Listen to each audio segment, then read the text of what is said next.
بسم اللہ الرحمن الرحیم۔ اجازت ہے ذکر شروع سلسلہ گفتگو کل شروع ہوا تھا، آج اس کی دوسری نشست ہے۔ کل کی گفتگو کیونکہ سرکار حضرت امام حسن مجتبیٰ کی ذات پر تھی، آج بھی کوشش کریں گے کہ اس سلسلے میں امامت ہی کے سلسلے پہ بات ہو۔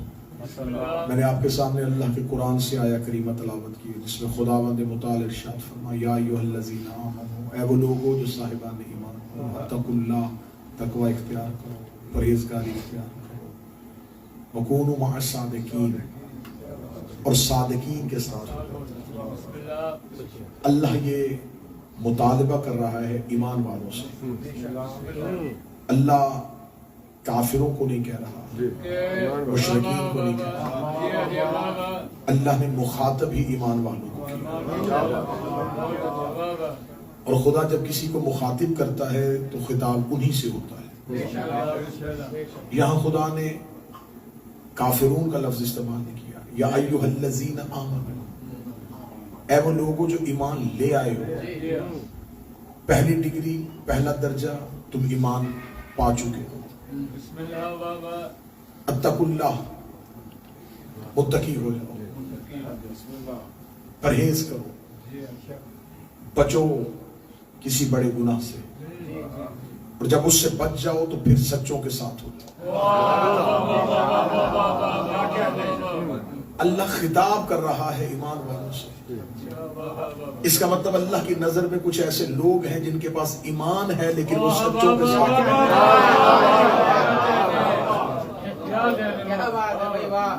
نظر پروردگار میں کچھ ایسے افراد ہیں جن کے پاس ایمان ہے لیکن وہ مع الصادقین ہیں، سچوں کے ساتھ۔ خدا کہہ رہا ہے کہ ایمان کی تکمیل ہے سچوں کے ساتھ، صادقین کے ساتھ۔ اب یہاں خدا کہتا کہ تم ہو جاؤ علم والوں کے ساتھ تو ہمیں پتہ چل جاتا کہ صاحبان علم کون ہے۔ خدا کہتا شجاع لوگوں کے ساتھ ہو جاؤ، ہم میدان جنگ میں چلے جاتے کہ شجاع کون ہے، مسند علم پہ دیکھ لیتے کہ صاحبان علم کون۔ یہاں خدا نے شرط لگائی ہے کہ صادقین کے ساتھ۔ اب کیسے پتا چلے اس ساری امت میں صادقین کون؟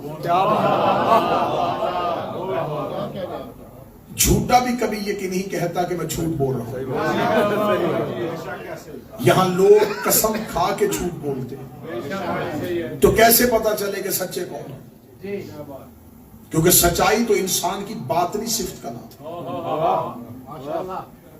اگر خدا کہتا شجاع کے ساتھ ہو جاؤ تو ہم فوراً دیکھ لیتے کہ جنگ بدر میں اسلام کا شجاع کون تھا، احد میں شجاع کون تھا، فاتح خیبر کون تھا، خندق میں کون تھا۔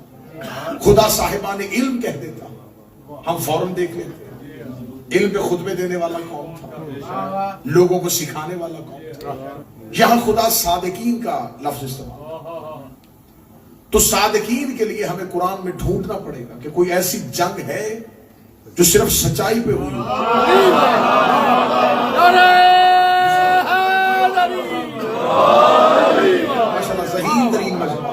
ذہین ترین مجمع۔ اسلام ایک ایسی جنگ ہے جو ہوئی ہی صداقت کی بنیاد، جو ہوئی ہی سچ اور جھوٹ کی بنیاد، جہاں کوئی تلوار نہیں تھی، کوئی نیزہ نہیں تھا، صرف سچوں نے جانا تھا۔ اس کا مطلب ہے کہ قرآن نے بتا دیا مباہلہ میں کہ صادقین۔ بڑی جلدی ہم نے گفتگو کا پہلا زینت ہے، تو اب کونوا مع الصادقین کے لیے ہمیں صادقین ڈھونڈنے نہیں پڑیں گے بنص قرآن جو اللہ کی طرف سے، کیونکہ میں کسی کو صادق کہوں گا تو وہ میرا صادق ہوگا، اور اللہ جس سے بناتا ہے وہ صادق ہوتا ہے، امت جس سے بنائے وہ صدیق ہوتا ہے۔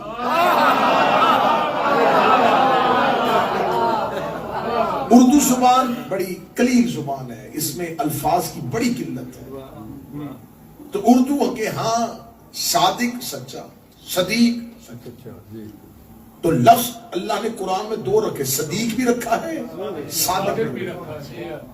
میرے نبی کو مشرکین مکہ اور کفار صدیق نہیں کہتے تھے، صادق کہتے تھے۔ صادق اور صدیق میں فرق ہے، جو سچ بولے وہ صدیق ہوتا، جو بولے وہ سچ ہو جائے۔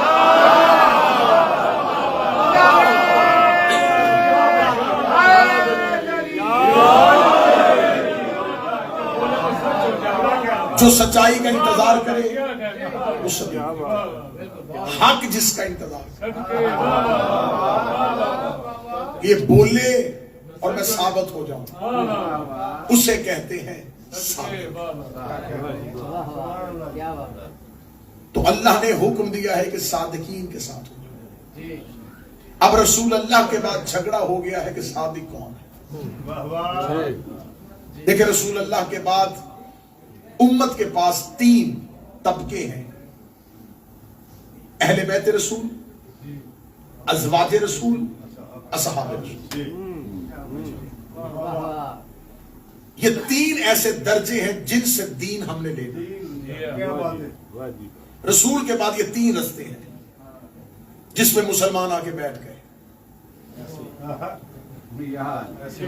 سارے فرقے کہتے جی دیکھیں یا دین ازواج سے آئے گا، یا اصحاب سے آئے گا، یا اہل بیت سے آئے گا۔ تینوں طبقوں کا تعلق رسول سے ہے، رسول کی ازواج، رسول کے اصحاب، رسول کی اہل بیت۔ لیکن ایک فرق میری قوم کے بچوں بڑا پیارا ہے، 2 طبقوں کا رسول سے رشتہ کے والا ہے، اہل بیت کا رسول سے رشتہ سے والا ہے۔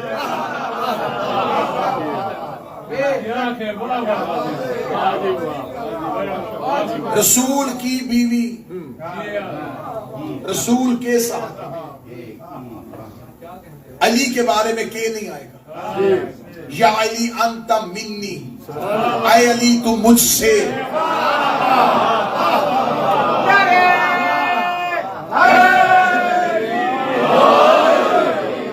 الفاطمہ تو بضعۃ منی، فاطمہ مجھ سے، حسن منی، حسن مجھ سے، حسین منی، حسین مجھ سے۔ وہاں کے ہے، یہاں سے۔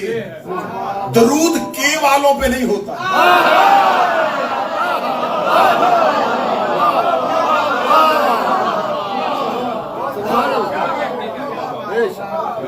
اب یہ صادقین ہے، یہ رسول سے صادقین۔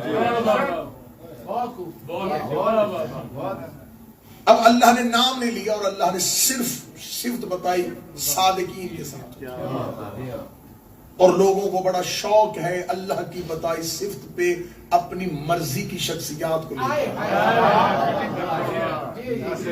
اللہ نے صادقین کہا، لوگوں کو اب فکر ہو گئی کہ اگر صادقین ہیں تو ہمارے پاس کچھ ایسے ہونے چاہیے۔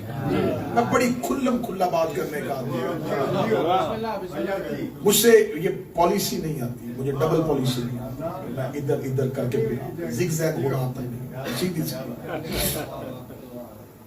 اب ہمارے پاس بابا جی انصاف پنچایت کی صورت میں مجلس سے فیصلہ۔ اب اس وقت امت کے پاس ایک صدیق امت کا ہے اور ایک اہل بیت کا، اور ایک صدیق اہل بیت کے پاس اور ایک امت کے پاس۔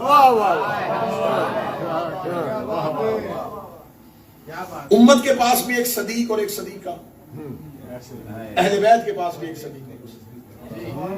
بات خطرناک موڑ پہ اس لیے آ گئی کہ امت کا صدیق اہل بیت کی صدیقہ کے مقابلے پہ آیا ہے۔ بندے چپ ہو گئے اور اہل بیت کے صدیق کے مقابلے پہ امت کی صدیقہ آئی ہے۔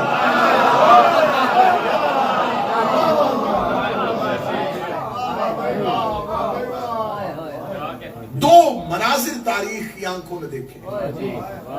پہلا منظر یہ کہ جب اہل بیت کی صدیقہ ہے، امت کا صدیق ہے۔ دوسرا منظر تاریخ نے ہمیں دکھایا کہ امت کی صدیقہ ہے، اہل بیت کا صدیق۔ اب قرآن کہہ رہا ہے کہ سچوں کے ساتھ ہو جاؤ۔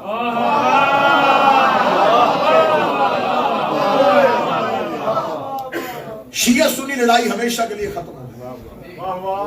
آپ کہہ رہے ہیں کہ یہ صدیق ہے اور یہ صدیق ہے، ہم کہہ رہے ہیں یہ صدیق ہے اور یہ صدیق ہے۔ قرآن کہہ رہا ہے کہ ان میں سے ایک کے ساتھ ہو۔ اب یہاں اہل بیت کی صدیقہ ہے اور امت کا صدیق۔ اب اہل بیت کی صدیقہ، میں فضائل پڑھ، دربار خلافت میں کھڑی اور امت کا صدیق، اور اہل بیت کی صدیقہ اپنا دعویٰ ثابت کر رہی ہے، اور امت کا صدیق قرآن کی صدیقہ سے تصدیق مانگ رہا ہے۔ بندے لفظ سن کے بولنے کے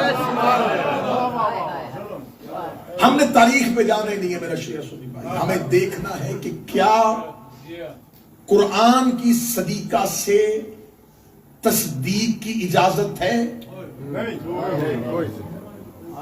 تصدیق اس سے مانگی جاتی ہے جس کے ہاں خطا کا امکان ہوتا ہے۔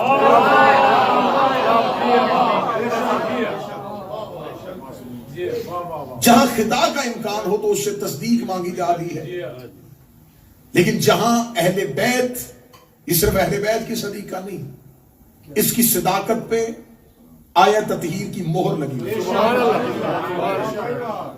اب میں صدر کہنے لگا ہوں، بات بڑی آسان ہے اگر کوئی سمجھانے والا ہو اور کوئی سمجھنے والا ہو۔ گواہ زہرا سے نہیں مانگا جا رہا، گواہ آیت تطہیر سے مانگا جا رہا۔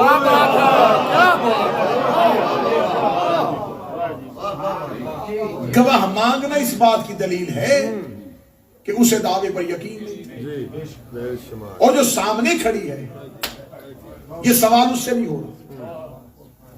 معاذ اللہ العیاذ باللہ، اگر اس کا دعویٰ مکمل نہیں تو الزام اس پہ نہیں آ رہا، الزام آ رہا ہے قرآن، کیونکہ قرآن نے ان کی صداقت پہ مہر لگائی۔ اس کا مطلب ہے کہ ثبوت زہرا سے نہیں مانگا جا رہا، قرآن سے مانگا جا رہا، اور قرآن نبی نے گھر بیٹھ کے نہیں لکھا، یہ اللہ کا کلام جو خاموش ہو گئے، میں تو بات سرحد میں نہیں آیا۔ اس کا مطلب ہے گواہ زہرا سے نہیں مانگا جا رہا، اللہ سے مانگا جا رہا۔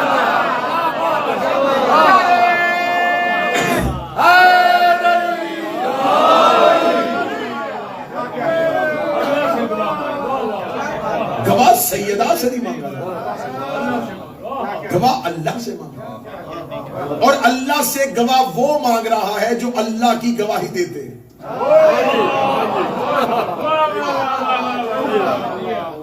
آج اسی مجمع میں کوئی شخص عیسائی آئے، انگریز آئے، اور آپ کہیں جی سے کلمہ پڑھا، تو میں کیا کہوں گا؟ غسل کر کے آ، میں اسے فوراً کہوں گا ابھی پڑھ اشہد ان لا الہ الا اللہ، کہ میں گواہی دیتا ہوں کہ اللہ ہے۔ اس کا مطلب جس کی گواہی کافر کو مسلمان کر رہی ہے، اگر کوئی مسلمان اس ہی سے گواہ مانگ لے،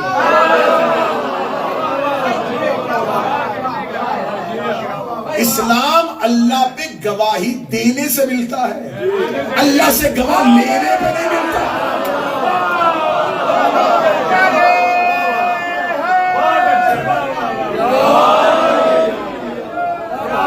میری قوم کے بچوں کو الجھاتے ہیں، یہ جان بوجھ کے ان سوالات پہ الجھاتے ہیں، فتح جگیر تھی کہ نہیں تھی، کتنے باغ تھے، کتنی جگیر تھی، وصیت کس نے کی تھی، حدیث کیا تھی۔ ہم یہ ساری بحث بعد میں کریں گے۔ ہمارا یہ سوال ہے کہ گواہ مانگا تو یہ گواہ قرآن سے مانگا جا رہا ہے، اور قرآن سے نہیں مانگا جا رہا، کیونکہ قرآن اللہ کی کتاب ہے۔ اب میں کیا کروں؟ یہاں امت کی صدیق کے مقابلے پہ قرآن کی صدیقہ کھڑی ہے، اور خدا کہہ رہا ہے ہو جاؤ سچوں کے ساتھ۔ خدا نے یہ نہیں کہا کہ تم سب کے ساتھ ہو جاؤ، یہ پالیسی قرآن کی ہے ہی نہیں کہ سب کے ساتھ ہو جاؤ۔ فیصلہ میں قیامت والے دن کروں گا، میں فیصلہ کروں گا کون ٹھیک تھا کون غلط ہے۔ خدا نے کہا میں نے تمہیں صادقین دے دیے ہیں.